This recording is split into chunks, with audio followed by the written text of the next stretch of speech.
Praise the lord. మరి ఒక ఉదయం మనం ఈ విధంగా కలుసుకోవడానికి దేవుడు మనకు అనుగ్రహించిన మహోన్నతమైన కృపను బట్టి దేవాతి దేవునికి కృతజ్ఞతాస్తుతులు చెల్లిస్తున్నాను.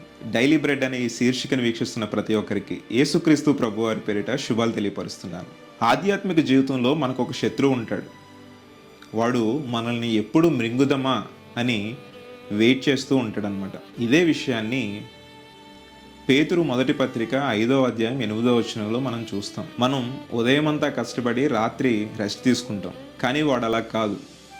24 గంటలు మనల్ని ఏ విధంగా నాశనం చేయాలి, ఏ విధంగా మన ఆత్మీయ జీవితం నుండి మనల్ని పడవేయాలి అని చూస్తూ ఉంటాడు. ఎప్పుడైతే మనం ఆధ్యాత్మిక జీవితంలో బలహీనంగా ఉంటామో, ఎప్పుడైతే మోకాళ్ళ ప్రార్థన మాని మనం జీవిస్తూ ఉంటామో, అదే వాడికి సరైన సమయం మన మీద దాడి చేసి మనల్ని ఆత్మీయంగా కృంగదీస్తాడు. అందుకే చూడండి, చాలామంది అంటారు, నేను ఈ పాపపు తలంపుల నుండి నేను బయటకు రాలేకపోతున్నాను, నేను దేవునికి విరోధంగా జీవించకూడదు అనుకుంటూనే పాపంలో జీవిస్తున్నానని. ఎప్పుడైతే మనం ఆధ్యాత్మిక జీవితంలో వెనకబడి ఉంటామో అప్పుడే పాపం మన మదిలో చేరుతుంది. ఇలానే ఒక నలుగురు యవ్వనస్తులు రక్షణ పొందిన తరువాత ప్రార్థనా జీవితంలో, ఆధ్యాత్మిక జీవితంలో ఉన్నత స్థితిలో ఉండాలని ప్రతిరోజు కూడా ఒక ప్రక్కనే ఉన్న పచ్చిక మైదానంలో వారందరూ కూడుకొని ప్రార్థించేవారట. నలుగురు ప్రార్థించిన తరువాత మళ్ళీ ఒక్కొక్కరు విడిగా కొంచెం దూరముగా వెళ్ళి ప్రార్థించేవారట.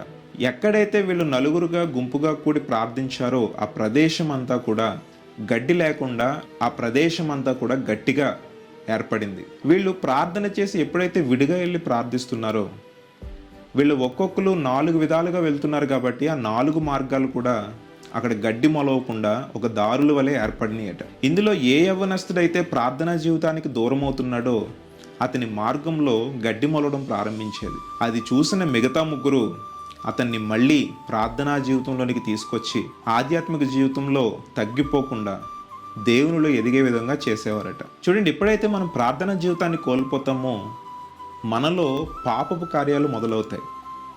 పాపం అనే గడ్డి మనలో మొలుస్తుంది. అది మనల్ని దేవునికి దూరంగా చేస్తుంది. దానియేలు గారు కూడా యవ్వన కాలంలోనే నేను పాపము చేయకూడదు అని చెప్పి ఒక తీర్మానం తీసుకున్నారట. అందుకే రోజుకి ముమ్మారు ప్రార్థించేవాడు. మన జీవితాల్లో కూడా పాపపు కార్యాలు, పాపపు తలంపులు, దేవునికి విరోధమైన కార్యములు మన జీవితంలో ఉండకూడదు అంటే, సాతానికి మనం సమయం ఇవ్వకూడదు, సాతానికి మన జీవితం అప్పగించబడకూడదు అంటే ప్రార్థనా జీవితాన్ని మనం కలిగి ఉండాలి. ప్రార్థన చేసేవాడు పాపము చేయలేడంట. అలా అని పాపము చేసేవాడు ప్రార్థన చేయలేడట.